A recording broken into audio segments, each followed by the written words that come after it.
فلسطین کی آزادی کا مشن، یہودیوں کو قدم قدم پر دھول چٹانے والا، اکیلا ہی عالم کفر سے ٹکرانے کا حوصلہ رکھنے والا، پاک دھرتی کا ایک عظیم مجاہد، کفر پر لاوے کی طرح برسنے والے اس مجاہد کی طویل داستان سننے کے لیے چینل کو سبسکرائب کیجئے اور ویڈیو کو لائک کیجئے۔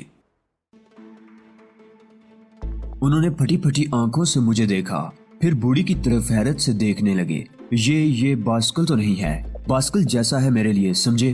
مقامی محافظوں کو اس کی تلاش ہے اور اب یہ ذمہ داری تمہاری ہے کہ اسے حفاظت کے ساتھ مارولی پہنچا دو۔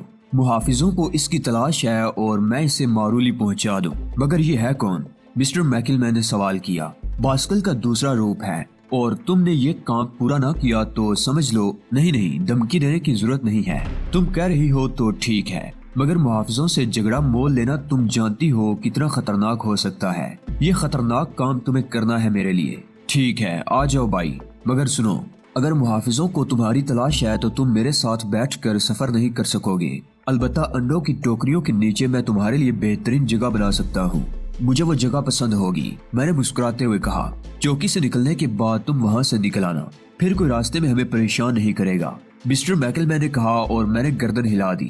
جس ٹرک میں مسٹر میکلمین مارولی جا رہے تھے اس میں انڈوں کے کریٹ لدے ہوئے تھے۔ ٹرک میں نہایت سلیقے سے کریٹ رکھنے کے لیے سٹینڈ بنا لیے گئے تھے، اور ان کریٹوں کے درمیان اتنی جگہ تھی کہ ایک آدمی اگر سکڑ کر ان کے نیچے گھسنا چاہے تو اسے کوئی دقت نہ ہو۔ چنانچہ دو کریٹوں کے سٹینڈ کے درمیان مجھے لیٹنا پڑا۔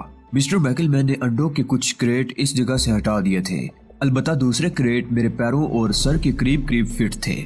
باقی اضافی کریٹ انہوں نے درمیانی جگہ میں رکھ دیے تھے۔ اس ٹرک میں کافی گاز بھی پڑا ہوا تھا جسے اپنے اوپر ڈال کر مجھے اپنے آپ کو ڈھکنا تھا۔ ٹرک سٹارٹ ہو کر چل پڑا۔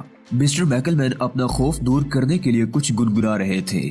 صبح کے اجالے پھیلتے جا رہے تھے، پرندوں کی ڈاریں آسمان کی وسعتوں میں پرواز کر رہی تھی۔ میں نے باہر کے منظر دیکھنے کے لیے تھوڑی سی جگہ بنا لی تھی، اور آسمان کا تھوڑا سا حصہ مجھے نظر آ رہا تھا کیونکہ باقی حصہ کریٹوں کی آڑ میں چھپ جاتا تھا۔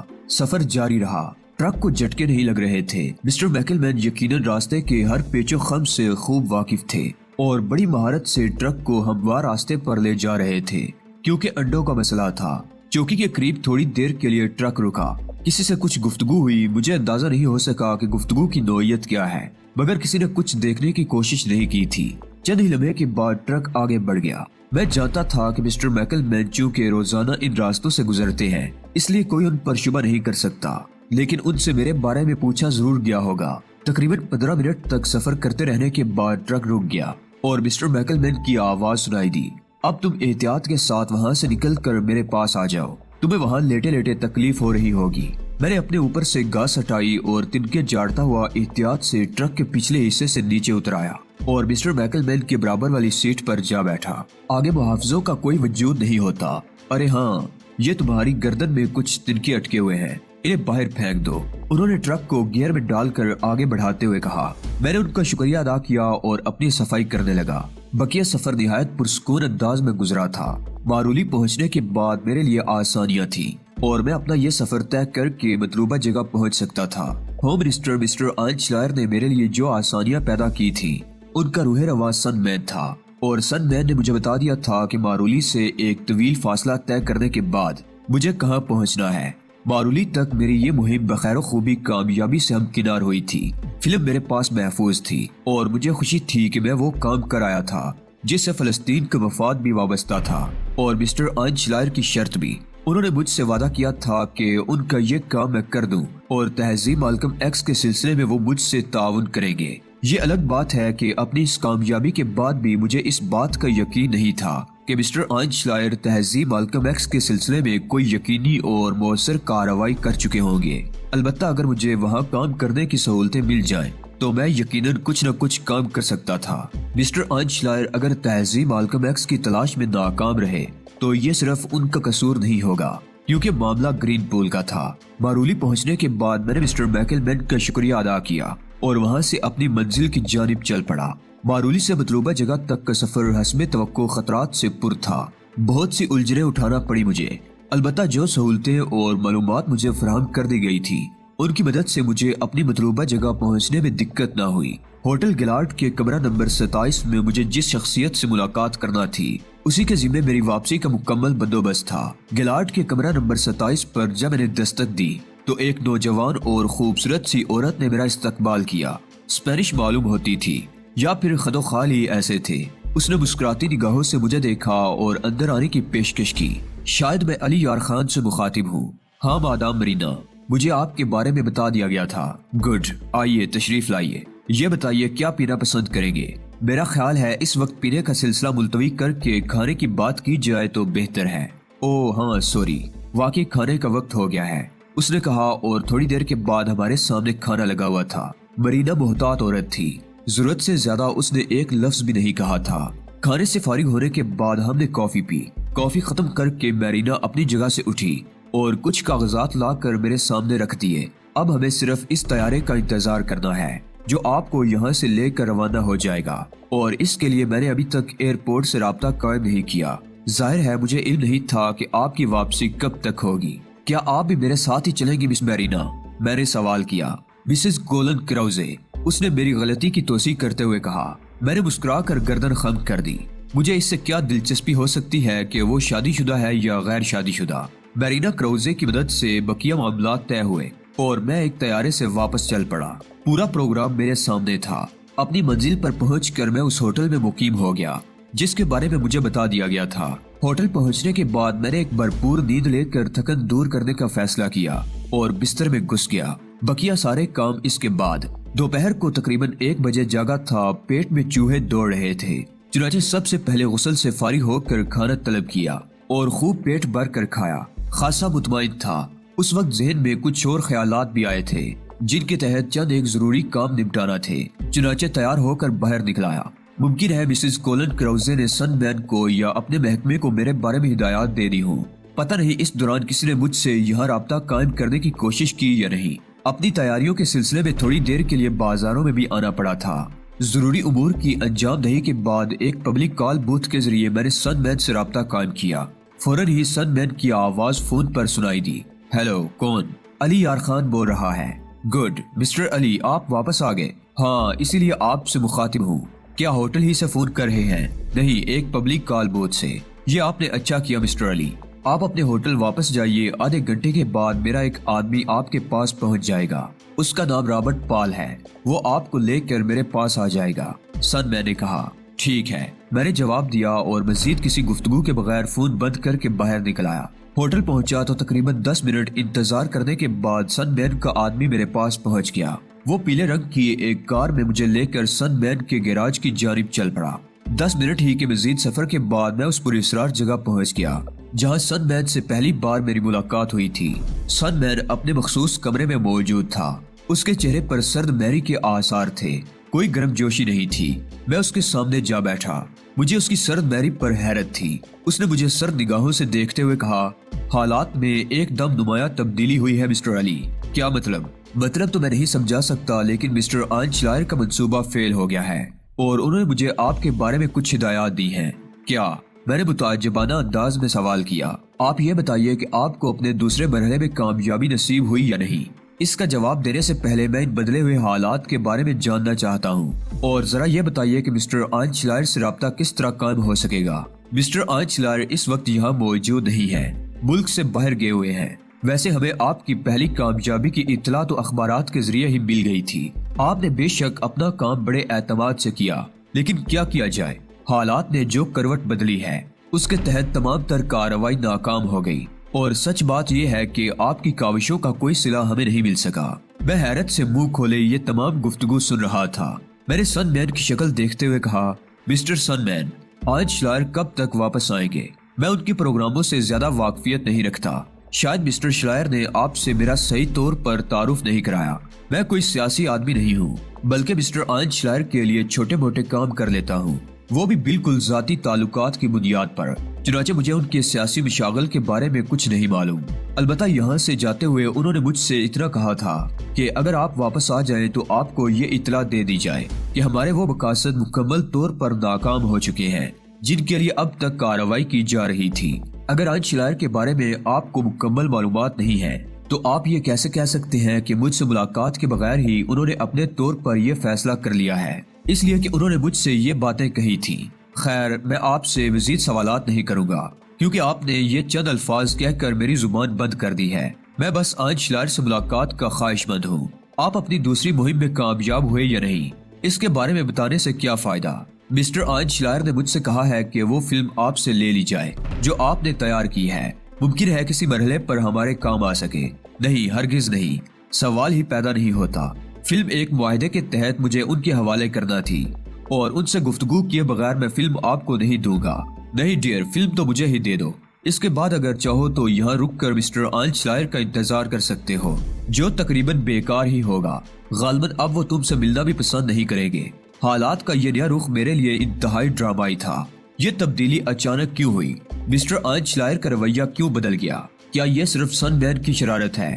یہ بات بھی میں جانتا تھا کہ وہ ایک جرائم پیشہ آدمی ہے، زیر زمین دنیا کا بادشاہ۔ ممکن ہے اس نے اپنے طور پر کوئی تبدیلی کی ہو۔ ان حالات میں میرے لیے بڑے خطرات پیدا ہو گئے تھے اور اس کے لیے کچھ نہ کچھ کرنا ضروری تھا۔ میں نے پرخیال انداز میں گردن ہلائی اور پھر اس کے سامنے رکھے ہوئے سگار بکس سے ایک سگار نکال لیا، جس پر سن مین نے چونک کر مجھے دیکھا لیکن منہ سے کچھ نہیں بولا۔ البتہ قریب رکھا ہوا لائٹر اس نے میری جانب بڑھا دیا تھا۔ یہ اظہار دوستی کے طور پر تھا۔ میں لائٹر اٹھا کر سگار سلگانے لگا۔ سن مین کو شبہ بھی نہیں تھا کہ میں کیا کرنے جا رہا ہوں۔ میں نے لائٹر اپنے سامنے ہی رکھ لیا اور سگار کے گہرے گہرے کش لینے لگا۔ میرے ذہن میں ایک منصوبہ تھا۔ پھر میں نے جیب میں ہاتھ ڈال کر وہ فلم نکالی جو سن مین کے خیال میں مطلوبہ فلم تھی، لیکن خوش بختی یہ تھی کہ میں نے اس سلسلے میں اپنے طور پر جو بندوبست کیا تھا وہ میرے لیے کام آ رہا تھا۔ فلم نکال کر میں نے اس کا رول کھولا اور سن مین چونک کر مجھے دیکھنے لگا۔ میں نے آہستہ سے کہا، یہ وہ فلم ہے سن مین جو میں نے جان کی بازی لگا کر حاصل کی ہے۔ یقیناً، لاؤ یہ مجھے دے دو۔ ہر چند کے مسٹر آئن شلائر کو اب اس کی ضرورت نہیں ہے، لیکن ان کا خیال ہے کہ یہ ریکارڈ میں رہنا چاہیے۔ ممکن ہے کسی کام آ جائے، لیکن اس فلم کے حفظ انہیں میرے لیے جو کام کرنا تھا وہ نہ کر سکے۔ چنانچہ اب وہ اس فلم کے حقدار بھی نہیں ہیں۔ آپ کو ہوش مندی سے کام لینا چاہیے مسٹر علی یار خان۔ یہاں آپ کی پوزیشن بڑی مخدوش ہو چکی ہے، میں جانتا ہوں، اور میں ہوش مندی ہی سے کام لوں گا۔ یقیناً میں اپنی اس مخدوش پوزیشن کو مزید مخدوش نہیں بناؤں گا، میں نے کہا اور لائٹر اٹھا لیا۔ سن مین سمجھ نہیں پایا تھا کہ میں کیا کرنا چاہتا ہوں۔ دوسرے لمحے لائٹر کا شعلہ چمکا اور میں نے یہ شعلہ فلم سے لگا دیا۔ باریک مائکرو فلم ایک لمحے میں جل کر راکھ ہو گئی تھی۔ سن مین اچھل کر کھڑا ہو گیا۔ ایک لمحے کے لیے اس کا چہرہ آگ کی طرح سرخ ہو گیا تھا۔ وہ خونخوار انداز میں مجھے گورتا رہا، پھر رفتہ رفتہ اس نے خود کو سنبھال لیا اور کرسی پر بیٹھ گیا۔ آپ نے یہ اچھا نہیں کیا مسٹر علی۔ آپ نے یہ حرکت کر کے اپنے لیے مصیبت مول لے لی ہے۔ میرا خیال ہے اب آپ کے سلسلے میں دوسرے انداز سے سوچنا ہوگا۔ میں جواری ہوں مسٹر سن مین، داؤ لگاتا ہوں، جیتتا ہوں، ہارتا ہوں۔ کون میرے بارے میں کس انداز سے سوچتا ہے، اس کی میں نے کبھی پرواہ نہیں کی۔ مسٹر آئن شلائر نے اور آپ کے اس ملک نے میرے ساتھ جو کچھ کیا ہے عجیب و غریب نوعیت کا حامل ہے۔ آپ کا تعلق چونکہ یہاں کی سیاست سے نہیں ہے، اس لیے آپ سے یہ تمام باتیں کہنا فضول ہے۔ یہ فلم میری ملکیت تھی، میں نے اسے زندگی کی بازی لگا کر حاصل کیا تھا۔ میں نے ہی اسے جلا دیا، راکھ کر دیا، اور اس کے بعد کھیل ختم ہو گیا۔ نہ مجھ سے مسٹر آئن شلائر کو کچھ ملا، نہ مجھے ان سے۔ ہاں، جو کچھ میں کر چکا ہوں وہ ایک داؤ تھا جس میں ہار گیا۔ اب آپ فرمائیے مجھے کیا کرنا چاہیے؟ فی الحال آپ کو میرے قیدی کی حیثیت سے وقت گزارنا ہے، اور خبردار کوئی بھی غلط حرکت آپ کے لیے نقصان دہ ہوگی۔ سن مین نے اچانک پستول نکال کر اس کا رخ میری جانب کر دیا۔ میں نے دونوں ہاتھ میز پر رکھ دیے تھے۔ سن مین نے شاید پاؤں کے انگوٹھے سے کوئی بٹن دبایا تھا کہ فوراً ہی دو آدمی اندر داخل ہو گئے۔ مسٹر علی کی تلاشی لو، کوئی بھی ہتھیار ہو تو نکال لو، اس نے کہا، اور دونوں آدمی تعجب سے مجھے دیکھنے لگے۔ میں کھڑا ہو گیا تھا اور میں نے اپنے ہاتھ بلند کر دیے تھے۔ ظاہر ہے میرے پاس کوئی ہتھیار نہیں تھا، صرف چند کاغذات تھے جو میری جیبوں سے برآمد ہوئے، اور انہوں نے وہ کاغذات نکال کر سن مین کے سامنے رکھ دیے۔ اب انہیں لے جاؤ اور 3 نمبر میں پہنچا دو۔ مسٹر علی، صورتحال بالکل ہی مختلف ہو گئی ہے۔ مسٹر آئن شلائر نے مجھ سے کہا تھا کہ آپ کو یہ اطلاع دینے کے بعد آزادی دے دی جائے کہ آپ اپنے طور پر جو دل چاہے کرتے رہیں، لیکن اب مجھے ان کی نئی ہدایات کا انتظار کرنا ہوگا۔ اس وقت تک آپ کو میرا مہمان رہنا پڑے گا، اور آپ جانتے ہیں کہ آداب مہمانی کیا ہے۔ آداب میزبانی کا میں خیال رکھوں گا، کیونکہ آپ کے ساتھ کچھ اچھی گفتگو بھی ہو چکی ہے۔ ٹھیک ہے، میں بھی یہی چاہتا ہوں کہ مسٹر آئن شلائر سے گفتگو کرنے کے بعد کوئی فیصلہ کروں۔ میں نے کہا اور سن مین نے ایک سمت اشارہ کیا۔ میں ان دو آدمیوں کے ساتھ چل پڑا۔ جسے نمبر 3 کہا گیا تھا وہ اسی عمارت کا ایک حصہ تھا، ایک الگ تھلگ حصہ جس میں ایک مخصوص قسم کے مضبوط کمرے میں مجھے قید کر دیا گیا۔ سن مین چونکہ جرائم پیشہ آدمی تھا اور یقینی طور پر اپنے دشمنوں سے اس کا واسطہ پڑتا رہتا ہوگا، اس لیے اس جگہ کو اس نے خاص طور سے ایسے کاموں کے لیے مخصوص کیا تھا۔ پورے کمرے میں صرف ایک قالین بچھا ہوا تھا، ایک مسہری تھی اور ایک غسل خانہ۔ اس کے علاوہ کوئی بھی چیز ایسی نہیں تھی جسے بطور ہتھیار استعمال کیا جا سکے یا جس سے فرار کی کوشش میں مدد لی جا سکے۔ میں نے اندازہ لگا لیا تھا کہ میرے لیے یہاں سے نکلنے کا کوئی چانس نہیں ہے۔ جو کچھ ہوا تھا اس کے لیے میں قطعی طور پر تیار نہیں تھا، لیکن تقدیر کے کھیل اسی قسم کے ہوتے ہیں۔ بعض اوقات ایسی غیر متوقع باتیں ہوتی ہیں جو انسان کے وہم و گمان میں بھی نہ ہو۔ خوش بختی تھی میری کہ میں نے جو انتظامات کیے تھے وہ میرے لیے کارآمد ثابت ہوئے تھے۔ فلم کا رول جو میں نے جلایا تھا ایکسٹرا تھا، یعنی سادہ رول جس میں وہ تصویریں موجود نہیں تھی۔ اصل فلم میں نے اپنے لباس کے کالر میں چھپا لی تھی اور یہ احتیاط صرف اس لیے کی تھی کہ اگر کوئی غیر متوقع صورتحال پیش آ جائے تو میں اصل فلم کو محفوظ رکھ سکوں، کیونکہ یہ فلم فلسطینیوں کے لیے بھی کارآمد ہو سکتی تھی اور اس طرح وہ اس ملک کی بددیانتی کا پرچار کر سکتے تھے یا یہودیوں کی اس سازش کا کلا کما کر سکتے تھے۔ اگر مسٹر آنچلائر معاہدے کے مطابق کام کرتے تو یہ فلم میں ان کے حوالے کر دیتا۔ کیسے کیسے لوگ ہوتے ہیں۔ میں نے لوگوں کے لیے اتنا کچھ کیا تھا کہ اگر اس کے صلے میں یہ مجھے کچھ بھی دے دیتے تو میرے لیے کم تھا، لیکن یہاں جو کچھ کیا جا رہا تھا وہ عجیب و غریب تھا اور اس سے مجھے یہ سبق ملتا تھا کہ مغربی اقوام عربوں اور مسلمانوں کے لیے خواہ کسی بھی قسم کے جذبات کا اظہار کریں ان میں منافقت ہوتی ہے۔ وہ صرف اپنے سیاسی مقاصد کے حصول کے لیے یہ سب کرتے ہیں۔ کوئی بھی ملک، کوئی بھی قوم خلوص دل سے مسلمانوں کے ساتھ نہیں ہے اور مسلم دنیا کو اپنے طور پر ہی اپنے آپ کو مضبوط بنانا ضروری ہے۔ اسی پر انحصار صرف اور صرف بے عقلی ہے۔ تہذیب مالکم ایکس کا خیال آتا تو دل میں ایک ہوک سی اٹھتی۔ کس کو معلوم تھا کہ تہذیب میرے لیے کیا بن چکی تھی۔ وہ دنیا کی کسی دولت کے فریب میں نہیں آ سکتی تھی۔ گرین پول اور اولیو ہاورڈ کے اشتراک سے یہ سب کچھ ہوا تھا اور مجھے یقین تھا کہ اس سلسلے میں ہاورڈ نے ایک زبردست چال چلی تھی۔ یہ بھی ممکن تھا کہ مسٹر آنچلائر اپنے مقصد کے لیے استعمال کرنے کے بعد مجھے ہاورڈ کے سپرد کر دینا چاہتے ہوں۔ اس بات کے کافی امکانات تھے۔ بہت سی باتیں ذہن میں آتی تھیں جو غلط بھی ہو سکتی تھی اور صحیح بھی۔ میں ان پر غور کرتا رہا۔ سن میں نے میرے لیے ضروری آسائشیں فراہم کر دی تھی۔ کھانے پینے کی کوئی تکلیف نہیں دی گئی تھی۔ ضرورت کے وقت ہر چیز مہیا ہو جاتی تھی۔ مجھے 5 دن اس کی قید میں رہنا پڑا۔ اس دوران ایک بار بھی میں نے اسے ملنے کی خواہش کا اظہار نہیں کیا تھا اور نہ اپنے پاس آنے والوں سے یہ پوچھا تھا کہ مجھے کب تک یہاں قید رکھا جائے گا۔ چھٹے دن رات کو تقریباً 8:30 بجے چند افراد میرے اس قید خانے میں آئے اور مجھے اپنے ساتھ لے گئے۔ سن مین کے خصوصی کمرے میں مجھے پہنچا دیا گیا اور میں نے دیکھا کہ مسٹر آنچلائر بھی وہاں موجود تھے۔ میں نے محسوس کیا تھا کہ مسٹر آنچلائر کے انداز میں بھی سرد میری تھی۔ میں گہری نظروں سے انہیں دیکھتا ہوا آگے بڑھا اور ایک کرسی پر بیٹھ گیا۔ مسٹر آنچلائر میرے سامنے بیٹھے ہوئے تھے۔ انہوں نے چند لمحات انتظار کرنے کے بعد کہا، علی یار خان، بدقسمتی سے حالات ہماری توقع کے بالکل خلاف ہو گئے ہیں۔ میں سب سے پہلے تمہیں تہذیب کے بارے میں بتانا چاہتا ہوں۔ تہذیب مالکم ایکس کی طرف سے وزارت خارجہ اور وزارت دفاع کو کچھ دھمکیاں ملی تھی۔ اس آواز کو ریکارڈ کر لیا گیا ہے اور اگر تم چاہو تو تمہیں سنایا بھی جا سکتا ہے۔ حائل جوشوں کے تمام اثاثوں پر اب ہمارا کوئی قبضہ نہیں رہا ہے۔ بہت ہی خطرناک انداز میں ہمیں ایک خاص مسئلے میں بلیک میل کر کے ان سے دستبردار ہونے کا حکم دیا گیا اور مجبوراً ہمیں اس حکم کی تعمیل کرنا پڑی۔ اس سلسلے میں حکومت بے حد برہم ہے۔ تم نے جو کچھ ہمارے لیے کیا تھا اس پر پانی پھر چکا ہے۔ اس میں کوئی شک نہیں ہے کہ تمہاری وجہ سے ہم ایک بہت بڑے بحران سے نکل گئے تھے، لیکن اس کے بعد جو کچھ ہوا وہ ہماری حکومت کے مفاد میں نہیں تھا اور اس کا ذمہ دار تمہیں قرار دیا گیا ہے۔ لیکن یہ میری ذاتی کوشش تھی کہ میں نے تمہیں حکومت کے آتاب سے محفوظ رکھا۔ اس کے علاوہ کچھ کرنا میرے بس سے باہر کی بات تھی۔ جو کام کرنے کے لیے میں نے تم سے کہا تھا اس میں مخلص تھا۔ میں آج بھی اس بات سے انکار نہیں کروں گا کہ میں عربوں کے مفادات کا حامی ہوں اور وہ سب کچھ نہیں چاہتا تھا جو ہو گیا۔ اگر تم جذباتی ہو کر وہ فلم نہ جلا دیتے تو یقیناً وہ فلسطینیوں کے مفاد میں ہی استعمال ہوتی، لیکن میں سمجھتا ہوں کہ تمہاری یہ جذباتی حرکت میرے حق میں بہتر ہی رہی، کیونکہ اس طرح میں ان مشکلات سے بچ گیا جو مجھے پیش آ سکتی تھی۔ میں اس کا اعتراف کرتا ہوں کہ تم اس سلسلے میں مخلص تھے، لیکن حالات اس طرح تبدیل ہوئے ہیں کہ میں خود بھی کچھ کرنے کے قابل نہیں رہا، اس لیے میں تم سے معذرت خواہ ہوں۔ میری تم سے درخواست ہے علی یار خان کہ جس قدر جلد ممکن ہو سکے یہ شہر، یہ ملک چھوڑ دو۔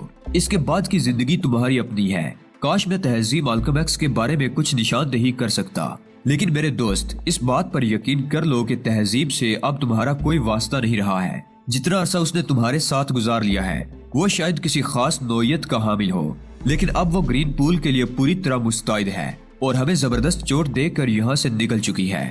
میں خاموشی سے مسٹر آنچلائر کی شکل دیکھ رہا تھا۔ پھر میں نے پوچھا، آپ کو یہ بات کیسے معلوم ہوئی مسٹر آنچلائر کہ تہذیب مالکم ایکس یہاں سے نکل چکی ہے؟ ہم سے کچھ ایسے مطالبات کیے گئے تھے جن سے گرین پول کے مقاصد پورے ہوتے تھے، اور اس کے لیے ہمیں جس طرح مجبور کیا گیا ہم اس سے فرار نہیں اختیار کر سکتے تھے۔ چنانچہ تمام مطالبات گرین پول کی مرضی کے مطابق پورے کر دیے گئے۔